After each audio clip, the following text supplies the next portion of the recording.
Hey Bill, my name is Alyssa. I watched your show growing up a ton. It was shown in school. I kind of watch it on Netflix even now. There are a few things that you might have gotten wrong about nuclear energy. Now, the persistent paradox that is nuclear power. There are a lot of things to be afraid of when it comes to nuclear power. There are meltdowns where the uranium metal fuel gets so hot that it burns a hole through the reactor and the whole thing explodes.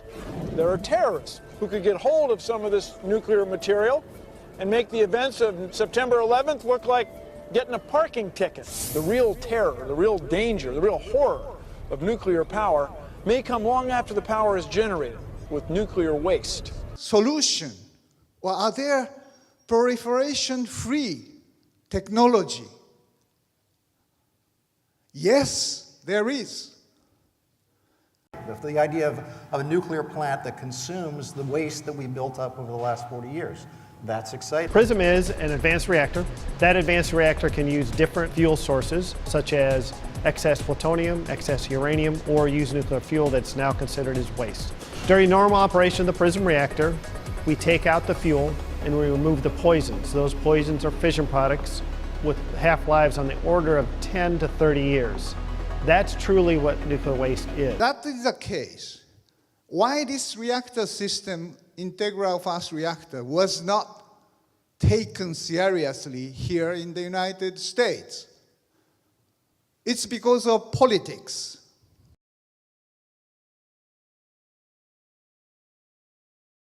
They wanted, by long tradition, they wanted the atomic symbol to be PT for plutonium, but he insisted. Glenn Seaborg told me this to my face. It's hearsay when you hear it.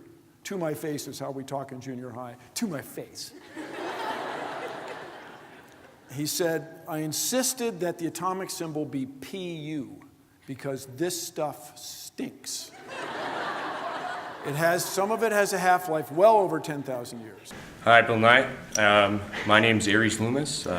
I'm a senior in nuclear plasma and radiological engineering, and my concentration's in power safety in the environment. Well,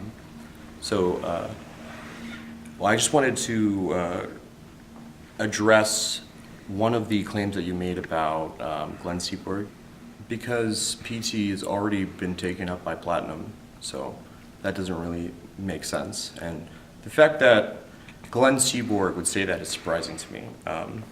One of my favorite quotes by him is this. He says, "The education of young people in science is at least as important, maybe more so, than the research itself."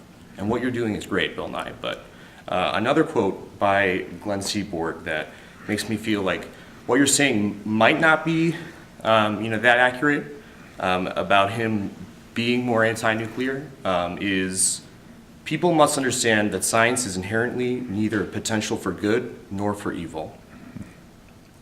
It is a potential to be harnessed by man to do his bidding. I think that if we are planning on living in this planet, we need to utilize all of our options, and using rhetoric to put something down when we have science telling us otherwise isn't the best road of action. I grew up, I'm the youngest of 8 siblings. A lot of my brothers kind of pushed me down for being nerdy and liking science, and getting to grow up and watch your TV show really helped me believe that science was cool, and it really meant a lot to me.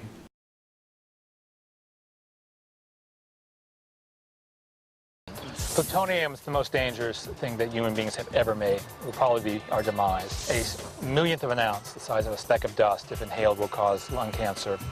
A few pounds, the size of a grapefruit that you can hold in your hand, will bring down a city if used in a nuclear weapon. And it has a 24,000-year half-life. I'm going to find a fuel fragment that is supposed to be right here. A fuel fragment from the reactor. You can give me one? Yep.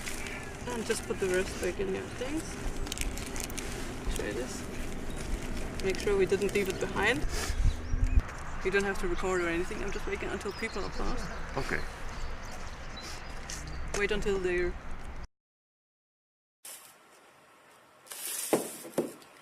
Gamma spectroscopy is the very fear does not prevent death, it prevents life. It seems to me that is a very profound statement.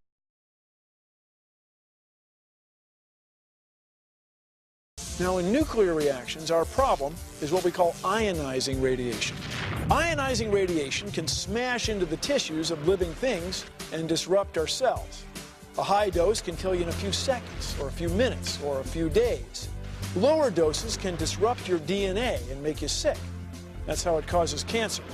The effect of radiation is actually chemical in its mechanism, and protection against it is the same as the protection against the chemical effect of oxygen, which is what normally happens. And this includes DNA repair enzymes, antioxidants themselves, stimulation of the production of these, a process called apoptosis, which replaces damaged cells. When you go and talk to the nuclear refugees from Fukushima, one of the things they say is, look, we see the radiation monitors, we see the background radiation levels, and that's one thing, but they fear other things. They fear the dust on the playground, they fear the radiation in the water, they fear the cesium in the wood, or in the mushrooms that grow in the woods. And they say, look, if we go back there, how are we ever going to know whether any of this is safe? We can measure the background radiation, but can we eat the food? Well, I tried to address it, and only briefly today, of course, by telling you about the Goiânia accident, where people ingested very large amounts, and what happened. And as I said, some of them, a few of them did die. Others, I didn't tell you, that they had serious burns to their skin. 28 of them had to have major operations, which they survived. But these are at much, much higher levels. And compare that with what happened at this accident in Brazil, and it's between 1,000 and 10,000 times smaller. So one can be very confident that these people will not be adversely affected.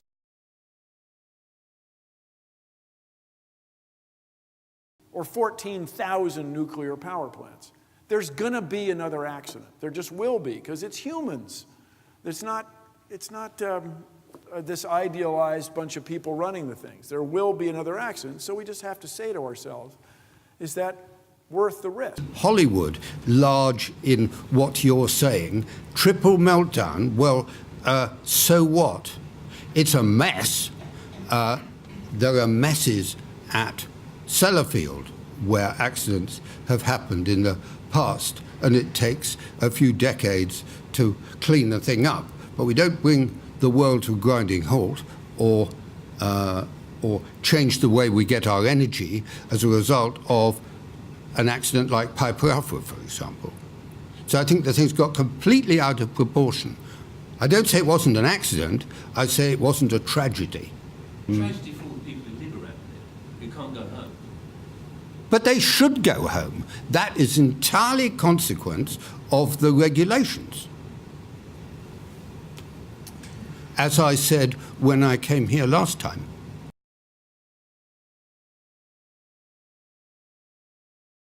But it's still just burning coal. There's no uranium hexafluoride and fuming nitric acid and all this stuff. So the complexity of it has really been troublesome, and the secrecy that was required to develop these processes that allowed the United States especially to develop the first nuclear weapons, this stuff is still with the nuclear industry, this secrecy. Find a way to desalinate seawater with far lower energy than anybody's thought of yet in hundreds of centuries of chemical engineering. Then invent a better battery or a better family of batteries. If we could store electricity economically, it would, dare I say it, change the world. If you invented a solar panel that was as efficient as spacecraft, they're about 30% efficient. What if it were 80% efficient? What if it were carbon-based? You would get rich, like Bill Gates rich. Entrepreneurs that are running around, I'm an entrepreneur, I'm a startup, I'm a CEO, those people would be working on new batteries, new solar panels, new wind turbines. And the other thing is new power lines. If we could get nanotube power lines, man. Some of the most interesting people in the nuclear energy field right now are in their 20s. Leslie Dewan, who runs Transatomic, this company in Boston, she and her young partner, both MIT PhDs. You kind of seem to be saying they're not on your list. No, I'm all for it. But you didn't include nuclear in your call. You know, batteries. Oh storage. no, I just. Future generations, 100 or 200 years from now, our descendants are going to be furious with us. So solve the waste problem or shut the reactors down. CO2 waste that we produce each per day is represented by the size of these canisters.